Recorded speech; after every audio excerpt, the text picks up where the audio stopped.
तो आप सभी को गुड मॉर्निंग। तो आज हम एक नया टॉपिक पढ़ेंगे। कल हमने क्या देखा था? गास प्रमेय और गास थ्योरम का पहला प्रयोग देखा था। क्या? आवेश अनंत लंबाई के समान आवेशी सीधे तार के कारण विद्युत क्षेत्र की तीव्रता, उसके लिए कल डेरिवेशन देखे है ना। एक अनंत लंबाई के आवेशी तार लिए थे हमने, ये पहला अनुप्रयोग है। आज हम देखेंगे क्या? दूसरा उसका अनुप्रयोग देखेंगे, आवेश के अनंत समतल चादर के कारण विद्युत क्षेत्र की तीव्रता। चलिए टॉपिक लिखिए, आवेश के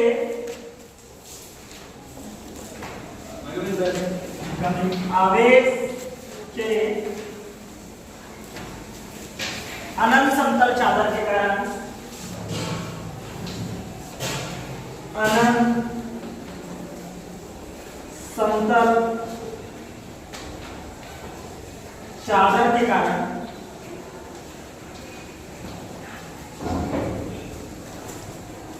विद्युत क्षेत्र की तीव्रता। ओके, विद्युत क्षेत्र की तीव्रता, ये गास थ्योरम का दूसरा अनुप्रयोग है। आवेश के अनंत समतल चादर के कारण विद्युत क्षेत्र की तीव्रता। ठीक है, तो एक बार हम रिकॉल करते हैं कि गास थ्योरम क्या कहता है। ठीक है, क्या कहता है गास थ्योरम भाई?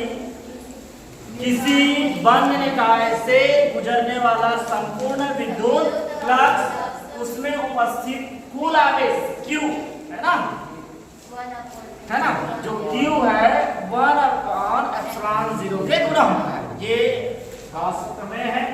अर्थात हम डेरिवेशन के तौर पर देखें, उसका अनुप्रयोग गास का जो थ्योरम है phi आया था और Q/ε0। तो कल हमने देखा था सीधे तार के कारण विद्युत क्षेत्र की तीव्रता। तो आज क्या कहता है? आवेश अनंत समतल चादर के कारण, चादर देखो है ना, आवेशित एक चादर की कल्पना करते हैं, है ना। चादर जो कि एक आयत के आकार में रहता है, तो ऐसे ही हम एक चादर के आकार का आवेशित चादर की कल्पना करते हैं कुछ इस प्रकार। ठीक है, जो पूर्णतः धन आवेश से मिलकर बना हुआ है, ऐसा। ठीक है, ये तो कल आपने वर्णन किया था चित्र का, वैसे ही वर्णन करना है आप लोगों को। ठीक है, तो आवेश के एक अनंत समतल चादर की हम लोग कल्पना करते हैं, जो कि हम लोग डायग्राम में कर लिए हैं। ठीक है, जिसके दोनों पृष्ठ देखिए भाई, ये आवेश के समतल चादर है, हमने कल्पना कर लिया है ना। और ये जो है, अब इस पर आवेश का घनत्व देखेंगे। उस समय देखे थे क्या? पतला तार था, उसमें आवेश घनत्व क्या होता था? क्योंकि वो रैखिक था, है ना, तो उसमें आवेश घनत्व क्या था? लैम्डा था। क्योंकि ये आपका चादर है और इस चादर का ये क्या है? आपका पृष्ठ है, आवेश का चादर है ना, आवेशी चादर, ये पृष्ठ है ना, डिस्टर्ब कर दिया ना ये। ठीक है, आवेशी चादर है और इस पर जो आवेश का जो घनत्व रहेगा, वो कौन सा घनत्व रहेगा? वो बताइए, रैखिक घनत्व रहेगा कि पृष्ठीय घनत्व रहेगा कि क्या घनत्व रहेगा? ये बताइए। आयतन घनत्व नहीं रहेगा बेटा, क्या घनत्व रहेगा? पृष्ठीय घनत्व रहेगा। ठीक है, कौन सा घनत्व रहेगा? पृष्ठीय घनत्व, जिसको हम किससे शो करते हैं? सिग्मा से। तो ये हुआ आपका वर्णन, है ना। तो हम कैसे लिखेंगे? आवेश के एक अनंत समतल चादर की कल्पना करते हैं, जिसके दोनों पृष्ठों, है ना, कि प्रति एकांक क्षेत्रफल पर आवेश का घनत्व क्या होता है? सिग्मा होता है। ये आप लिख लेंगे, yes sir, no sir? Yes sir. ठीक है, आप देखिए भाई, सममिति मतलब जिसके दोनों एरिया, जिसके दोनों क्षेत्र समान है, सममिति से स्पष्ट है कि इस चादर के बाहर विद्युत क्षेत्र की दिशा दोनों किधर होगी? बाहर की, है ना। विद्युत क्षेत्र की दिशा चादर के बाहर की ओर होगा। अब मान लेते हैं भाई, माना चादर से आर दूरी पर, है ना, चादर के केंद्र बिंदु के आर दूरी से बिंदु P पर हमें विद्युत क्षेत्र की तीव्रता है। चादर से आर दूरी पर बिंदु P पर विद्युत क्षेत्र की तीव्रता ज्ञात करनी है। ठीक है, मैंने बताया कि इस चादर के दोनों ओर सममिति पर विद्युत क्षेत्र बाहर की ओर जाए। तो ऐसा ही बिंदु चादर के अन्य साइड पर हम किसकी कल्पना करते हैं? P डैश की कल्पना करते हैं। किसकी कल्पना करते हैं? P dash. आप बताइए क्या हम इस पर विद्युत क्षेत्र की तीव्रता अभी ज्ञात कर सकते हैं क्या? Yes sir, no sir? Yes sir. कैसे ज्ञात कर सकते हैं? क्योंकि ये तो बंद पृष्ठ है और गाउस का जो प्रमेय है, गाउस का थ्योरम है, किस पृष्ठ पर लागू होता है? एक बंद पृष्ठ पर लागू। तो इसलिए क्या हम अभी इस पर विद्युत क्षेत्र की तीव्रता ज्ञात कर सकते हैं क्या? नहीं, है ना। तो हम एक बेलन की कल्पना करते हैं, बेलनाकार आकृति की कल्पना करते हैं। यहां तक क्लियर है? ठीक है। तो अब चादर के आर पार PP डैश अक्ष वाले, PP डैश अक्ष वाले देखिए, आर पार मतलब चादर के आर पार, लेफ्ट साइड में भी और राइट साइड में भी, है ना। अब चादर के आर पार PP डैश वाले, है ना, एक बेलन की रचना करते हैं। ओके, बेलन की क्या करते हैं? रचना करते हैं। तो कर देते हैं क्या? इसका केंद्र बिंदु P है और इसका केंद्र बिंदु क्या है? P डैश है। और इस प्रकार चादर के दोनों ओर आर पार एक बेलन की हम लोग क्या कर दिए? कल्पना कर दिए। यहां तक सबको क्लियर है? Yes sir? Yes sir. ठीक है। अब उसके बाद माना इस बेलन के वृत्तीय सिरे, है ना, क्योंकि बेलन का सिरा कैसा है? वृत्तीय है। माना इस बेलन का वृत्तीय सिरा क्या है? A है ना। वृत्तीय सिरों का क्षेत्रफल क्या है? A है। अब हम कह सकते हैं कि ये समतल चादर जो है गासी पृष्ठ की भांति व्यवहार कर रही है, क्योंकि अब ये बंद निकाय के रूप में बन चुका है। यहां तक सबको क्लियर है? चलिए, तो हम लोग देखते हैं कि गासीय पृष्ठ के अंदर ये सभी निकाय का है आपका गासीय पृष्ठ। अब गासीय पृष्ठ क्यों बना? क्योंकि ये बंद निकाय है ना। तो गासीय पृष्ठ के अंदर कुल आवेश, गासीय पृष्ठ के अंदर कुल आवेश, इससे पहले जो डेरिवेशन किए थे उसमें आवेश बराबर Q बराबर क्या लिखे थे? Q बराबर लिखे थे, याद करिए, लैम्डा, और उस तार की लंबाई क्या था? 1। तो ऐसे ही इसमें आवेश का घनत्व होगा, कुल आवेश Q बराबर हो जाएगा क्या? इसमें क्या हो जाएगा भाई? इसमें सिग्मा हो जाएगा। और यहाँ पर 1 ना होकर इसके पृष्ठ का क्षेत्रफल क्या है? A है। यहाँ 1 ना होकर क्या हो जाएगा? A है। यहाँ तक क्लियर है सबको? चलिए आगे बढ़ते हैं ना। बेलन का वक्र पृष्ठ देखिए, ये वाला कर्व देखिए, है ना। तो बेलन का वक्र पृष्ठ विद्युत क्षेत्र के समानांतर है। कहने का मतलब विद्युत क्षेत्र की दिशा क्या है? बाहर की ओर, और बेलन का वक्र पृष्ठ भी इसके अक्ष के समानांतर है ना। तो बेलन के वक्र पृष्ठ और विद्युत क्षेत्र की दिशा दोनों समानांतर है। ठीक है। अतः वक्र पृष्ठ से जितने भी विद्युत फ्लक्स गुजरेगा बाहर की ओर, उसका मान क्या हो जाएगा? 0 हो जाएगा। यहाँ तक सबको क्लियर है? ठीक है। अब हमको ज्ञात करना है, देखिए भाई, 2 सिरों पर हमने ज्ञात किया था इससे पहले, है ना। आवेश के अनंत लंबाई वाले में किए थे, तो बेलन की कल्पना किए थे, उसमें भी पहले हम वक्र पृष्ठ पर उसके विद्युत क्षेत्र की तीव्रता ज्ञात किए थे। फिर वृत्तीय सिरों पर ज्ञात किए थे। नाम क्या क्या दिए थे? S1 दिए थे, S2 दिए थे, S3 दिए थे। ओके। तो पहला हमने वक्र पृष्ठ के वक्रीय पृष्ठ पर ज्ञात किया। तो हमको ये ज्ञात होता है, चूंकि विद्युत फ्लक्स और बेलन का वक्रीय पृष्ठ दोनों एक दूसरे के समानांतर है, इसलिए वक्रीय पृष्ठ पर विद्युत फ्लक्स का मान क्या होगा? 0 होगा। हमें सिर्फ ज्ञात करना है वृत्तीय सिराओं पर विद्युत क्षेत्र की तीव्रता। यहां तक क्लियर है सबको? चलिए, अतः बेलन के सिरों से, अतः बेलन के सिरों से गुजरने वाला कुल विद्युत फ्लक्स, ओके, वाला कुल विद्युत फ्लक्स। तो दोनों सिरों की बात करेंगे, पहला सिरा P डैश और दूसरा सिरा P, है ना। तो ये हो जाएगा क्या आपका? फाई, क्योंकि विद्युत फ्लक्स को किससे शो करते हैं? फाई D से। किससे शो करते हैं? फाई D से। तो ये हो जाएगा आपका, क्या हो जाएगा? पहला सिरा के लिए विद्युत क्षेत्र की तीव्रता ये, और इसका भी क्षेत्रफल कितना है? A है ना। दूसरा सिरा के लिए विद्युत क्षेत्र की तीव्रता E, और इसका भी क्षेत्रफल कितना है? A है। राइट? ठीक है। चूंकि दोनों क्षेत्रों की बात करें, चूंकि इस सिरा, वृत्तीय सिरा P डैश जो विद्युत क्षेत्र की दिशा है वो भी बाहर की ओर दी है।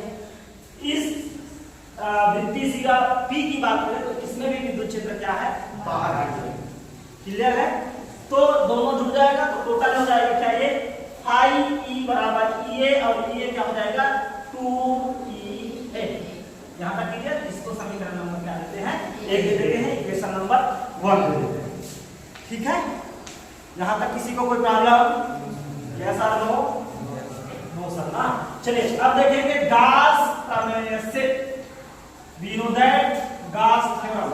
तो गास प्रमेय से, और गास प्रमेय क्या कहता है भाई? गास प्रमेय का फार्मूला क्या होता है? I equal to Q upon epsilon 0। That is equation number 2। ये इक्वेशन नंबर 2 ले लेते हैं। समीकरण 1 और समीकरण 2 को ध्यान से देखिए। समीकरण 1 और समीकरण 2 से, है ना? तो समीकरण 1 में भी I का मान है और समीकरण 2 में भी I का मान है। तो दोनों को कंपैरिजन करेंगे, है ना? तो ये हो जाएगा, वो वाला क्या हो जाएगा 2EA, है ना? यहाँ पर लिख देता हूँ, देखेंगे छोटा सा। समीकरण 1 व 2 से यहाँ पर हो जाएगा क्या 2EA बराबर Q अपॉन एप्सिलॉन 0। अब पिछले बार हमने किसका मान चाहिए था? हमको किसका मान चाहिए था? पिछला थ्योरम निकालने तो किसका मान चाहिए था हमको? Q का। बेटा हम लोग निकाल के आ रहे हैं, ये थ्योरी पढ़े आवेश के अनंत समतल चादर के कारण विद्युत क्षेत्र की तीव्रता। क्या निकाल रहे हैं? विद्युत क्षेत्र की तीव्रता। और विद्युत क्षेत्र की तीव्रता को किससे शो करते हैं? E से शो करते हैं। तो E को हम लोग क्या कर देंगे? पक्षांतर करेंगे। तो E बराबर हो जाएगा क्या आपका Q अपॉन क्या क्या बचा 2A एप्सिलॉन 0। यहां तक की जाए सबको? Yes sir. ठीक है? तो भाई Q का मान हमने कहीं देखा, Q यहाँ पर आवेश का जो घनत्व कितना होगा, है ना? तो हम लोग Q का मान रख देंगे, यहाँ पर ब्रैकेट में लिख सकते हैं छोटा सा Q का मान रखने पर, ठीक है? Q का मान रखने पर तो ये हो जाएगा आपका क्या E इक्वल टू Q का मान क्या है भाई? वहां सिग्मा A और यहाँ पर बचा क्या 2A एप्सिलॉन 0। A और A क्या हुआ? कैंसिल। E बराबर हमारे पास बचा क्या सिग्मा 2 एप्सिलॉन 0। यही जो फार्मूला है, यही जो डेरिवेशन है आवेश के अनंत समतल चादर के कारण विद्युत क्षेत्र की तीव्रता, ये फार्मूला है। यहाँ तक सबको क्लियर है? Yes sir, no sir? Yes sir. यही लास्ट फार्मूला है ना। एक बार और रिवाइज कर देता हूँ आपको कि जो रेट से है बच्चे के लिए। हमने कल देखा था क्या सीधी पतली रेखा तार के कारण विद्युत क्षेत्र की तीव्रता। आज हमने उसी थ्योरम का दूसरा थ्योरम किया, गाउस थ्योरम का दूसरा उपयोग किया, आवेश के अनंत समतल चादर के कारण विद्युत क्षेत्र की तीव्रता। तो सबसे पहले हम समतल चादर की कल्पना करते हैं। तो एक समतल चादर लिए जो आवेशित है, और इस पर इस समतल चादर पर जो आवेशित है तो उस पर आवेश का घनत्व देखेंगे। चूंकि ये पृष्ठीय क्षेत्रफल है तो इस पर पृष्ठीय आवेश घनत्व होगा, और पृष्ठीय आवेश घनत्व होगा तो Q बराबर हमने क्या लिया सिग्मा A। कल्पना करेंगे, क्या कल्पना करेंगे? जो थ्योरम लिखेंगे, थ्योरी लिखेंगे आप पहले आवेश के एक अनंत समतल चादर की कल्पना करते हैं जिनके दोनों पृष्ठों के प्रति एकांक क्षेत्रफल पर, है ना, प्रति एकांक क्षेत्रफल पर धन आवेश की मात्रा, है ना, क्या है सिग्मा। यहाँ तक क्लियर है? फिर आगे बढ़ते हैं सममिति से। सममिति मतलब दोनों की क्षेत्रफल बराबर है से स्पष्ट है कि आवेशित चादर के कारण विद्युत क्षेत्र की दोनों ओर उसके लंबवत किधर होगी? बाहर की होगी। इस प्रकार दो बिंदु की कल्पना करते हैं। पहले बिंदु की कल्पना करते हैं P। समतल चादर से R दूरी पर बिंदु P पर विद्युत क्षेत्र की तीव्रता ज्ञात करते हैं। ऐसा ही एक बिंदु चूंकि दोनों बाहर की ओर होगा, चादर के बाहर की ओर बराबर होगा, इसलिए इधर भी एक बिंदु की कल्पना करते हैं क्या P। क्योंकि हम जानते हैं कि गाउस थ्योरम हमेशा बंद पृष्ठ बंद निकाय पर लागू होता है, इसलिए हम इसको बंद निकाय के लिए बेलन की क्या करते हैं? कल्पना करते हैं। कल्पना किए, उसके बाद हम बेलन के सिरों से गुजरने वाला कुल विद्युत फ्लक्स का मान ज्ञात किए। तो सबसे पहले हम वक्री पृष्ठ पर ज्ञात करेंगे और दूसरा वृत्तीय सिरों पर। चूंकि इस चादर के बाहर निकलने वाला विद्युत फ्लक्स और इस बेलन के वक्री पृष्ठ, है ना, दोनों क्या है? एक दूसरे के समानांतर है, इसलिए इस वक्री पृष्ठ से गुजरने वाला कुल विद्युत फ्लक्स का मान क्या होगा? 0 होगा, 0 होगा। अब बात करते हैं वृत्तीय सिरों की। तो वृत्तीय सिरों पर दोनों सिरों के लिए हमने मान लिखा है ना, विद्युत फ्लक्स EA और EA दोनों जुड़कर 2EA हो गया। इसको ले ले इक्वेशन नंबर 1। इसकी तुलना कहा करते हैं, फार्मूला से करते हैं, तो दोनों को इसका मान दे दिया, दोनों की तुलना करने पर आपको ओवरऑल जो फार्मूला मिला E बराबर Q अपॉन 2x/0। Q का मान हमने समीकरण पर रखा, तो Q का मान समीकरण में रखने पर A और A ऊपर से और नीचे से कैंसिल हुआ। इस प्रकार अंतिम फार्मूला E बराबर सिग्मा 2 ठीक है। यहाँ तक सबको समझ आया? चलिए नोट्स करिए।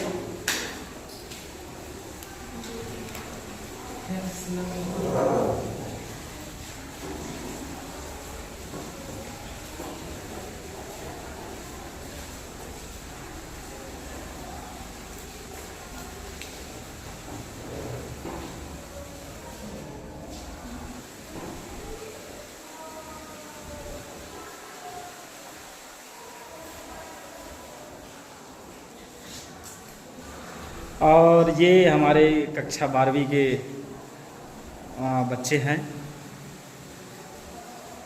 मोहलाई स्कूल कक्षा 12वीं।